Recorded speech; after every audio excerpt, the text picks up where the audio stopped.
Diabetic patient, kidney patient, liver patient রমজানে রোজা রাখতে চায়, তাদেরকে কি কি বিশেষ সতর্কতা অবলম্বন করা উচিত, বিশেষ করে ডায়েটের ক্ষেত্রে? যেমন ডায়াবেটিসের ভিতরে টাইপ 1-2 আছে, যাদের ইনসুলিন ডিপেন্ডেন্ট, অর্থাৎ যাদের সি পেপটাইড আমরা দেখব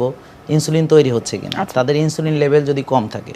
এবং তারা যদি ইনসুলিন দিয়েই চিকিৎসা করতে হয়, তখন কিন্তু ডাক্তারের পরামর্শ ছাড়া সে রোজা রাখতে পারবে না। কিডনির যদি ইজিএফআর অনেক কমে যায়, কিডনিতে যদি এমন অবস্থা হয় যে তার ইলেকট্রোলাইট ইমব্যালেন্স হচ্ছে, তাহলে কিডনির বেশ কিছু রোগী আছে যাদের জটিলতা, তারা কিন্তু ডাক্তারের পরামর্শ না নিয়ে রোজা রাখতে পারবে না।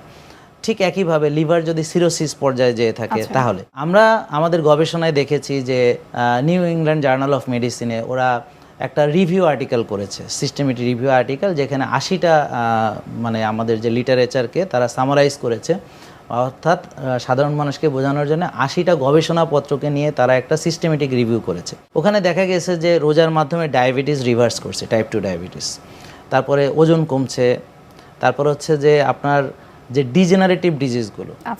তারপর হচ্ছে হার্ট অ্যাটাকের রিস্ক বা কার্ডিওভাস্কুলার রিস্ক ফ্যাক্টরগুলো, এমনকি আমরা দেখেছি যে ক্যান্সারের চিকিৎসায়ও কিন্তু রোজাকে ব্যবহার করছেন। উন্নত বিশ্বে কিন্তু এখন অনেক লিটারেচার পাবলিশড হচ্ছে। এছাড়াও আমাদের যে হিলিং প্রসেসটা আছে, অর্থাৎ পোস্ট অপারেটিভ যে রিকভারি পিরিয়ডগুলো, তো এখানেও দেখছে তারা বেনিফিট পেয়েছে। এবং সবচেয়ে মানে এটার যে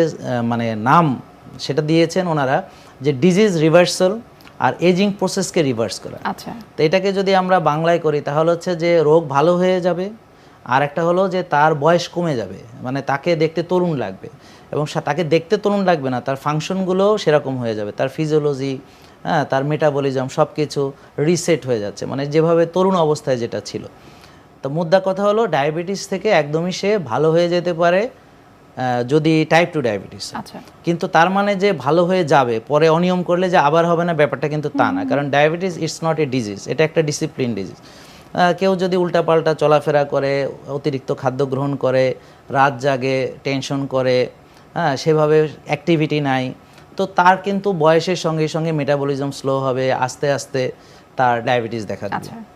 কিন্তু এর পূর্বে যেটা আছে, অর্থাৎ ডায়াবেটিস হওয়ার যে মূল কারণ কোষে জাগা নেই, এটা কিন্তু আমরা ইনসুলিন রেজিস্ট্যান্স হোমা আইআর পরীক্ষা করে অনেক আগে, ডায়াবেটিস হওয়ারও 10-12 বছর আগে আমরা দেখতে পারি। এখন রোজা রাখলে তার যে হোমায়ার লেভেল যদি বেশি থাকে, এটা ঠিক হয়ে যায়। মানে ডায়াবেটিসের মূল কারণ যদি হয় ইনসুলিন রেজিস্ট্যান্স এবং কোষে জাগা নেই, তাহলে রোজার মাধ্যমে কি হচ্ছে, কোষের যে অতিরিক্ত চর্বি বার্ন হয়ে কোষ খালি হচ্ছে,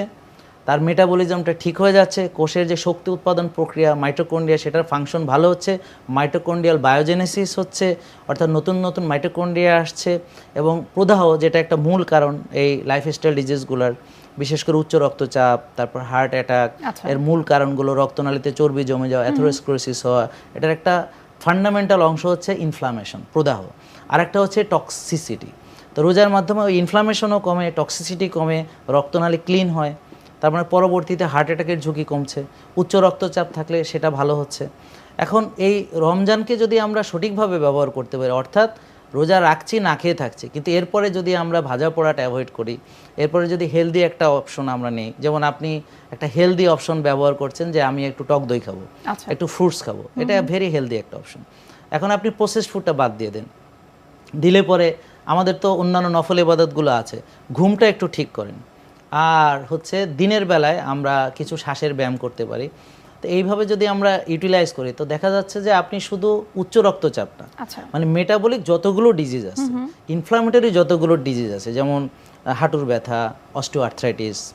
তারপর হচ্ছে যে আমাদের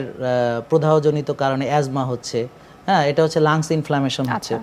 তো এই অ্যাজমা, তারপর হচ্ছে ডিজেনারেটিভ ডিজিজগুলো হচ্ছে ডিমেনশিয়া, ইনফ্লামেটরি যত ডিজিজ আছে সবগুলোর ক্ষেত্রে কিন্তু এই রোজাটাকে আমরা একটা মিরাকল মেডিসিন হিসেবে দেখতে পারি। যদি সঠিকভাবে রাখা যায় তাহলে এই 60-70টা রোগ একদম ভালো হয়ে যায়।